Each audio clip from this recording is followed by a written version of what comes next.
வாங்க மீன் பொரிக்கலாம். மீன் மசாலாலாம் தடவி வச்சுருக்கேன்.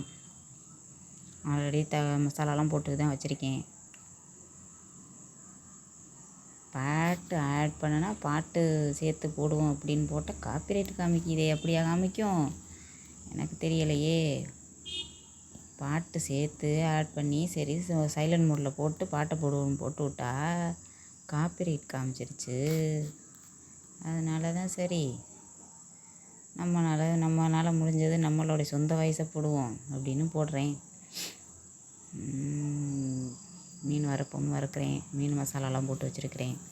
மசாலா எப்படி போடுவோன்னு தேவைப்பட்டவங்க கமெண்ட் பண்ணுங்கள். நான் எப்படி போட்டிருக்கேன்னு உங்களுக்கு அடுத்த வீடியோவில் சொல்கிறேன். இல்லை என்றால் உங்களுக்கு தெரிந்த அளவுக்கு வச்சு நீங்களே போட்டுக்கொள்ளுங்க. நான் போட்டிருக்கபடி போட்டிருக்கேன். இன்னொரு நாளைக்கு போடுறேன். நாளைக்கு இந்த வீடியோவுடைய மசாலா எப்படி போடுறதுங்கிறத காமிக்கிறேன். மசாலா போட்டு எண்ணெயில் ஊற்றி அதே கடலெண்ணெய் தான். கடலெண்ணெய் எல்லாத்துக்குமே யூஸ் பண்ணுவேன். சமைக்கிறதுக்கு, பொரிக்க. ரீஃபைண்ட் ஆயில் யூஸ் பண்ணுறது கிடையாது. கடலெண்ணெய் அது எண்ணெயை ஊற்றி மசாலா போட்ட மீன் எடுத்து போட்டு நல்லா முன்னும் பின்னும் பிரட்டி விட்டு வேக வச்சு எடுத்துக்கிற வேண்டியதேன். இது எங்கள் ஊர் ஸ்டைலு, என்னோடய ஸ்டைலு, எனக்கு தெரிஞ்ச மாதிரி மீன் வறுவல் போட்டிருக்கேன். ஸ்பூனில் பிரட்டுவோம்னா பிரட்ட முடியல, ஸ்பூன் சின்னதாக இருக்குது. இது என் கை லாங்கு ஸ்பூனாக இருக்கவும் இது என் கையில் சுடாமல் இருக்குதுன்னு வச்சுருக்கேன். அதை மீன் விரட்ட முடியுது.